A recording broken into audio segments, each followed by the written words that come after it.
Onun bunu podcastımıza hoş geldiniz. Number one podcast in the world. Subscribe, like and comment. Gumur yamyr limitli. Biz limitsiz. Biz organik. Ay sağlar.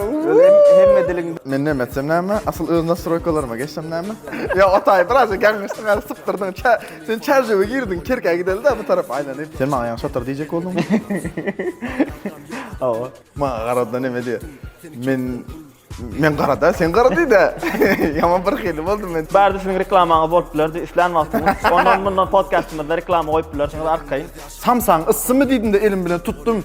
Yani o başka sen ağır sen bak yüreğime ağır başladı. Başka da A diyemde amadın, B diyemde B'madın, C diyem. yaptırtmalı etken onu. Ay boldu, yöredin ötden ondan bundan bizi oğurlattı. Men mesela men düşüneme okeneyim. Düşünen olsam sen yankı dişini al. Şu sözlerinden men uşu men mani çıkarardım. Näme aydım bilen qutaralı bilýärmi? Avda daim pul diyen aydım ben. Peace.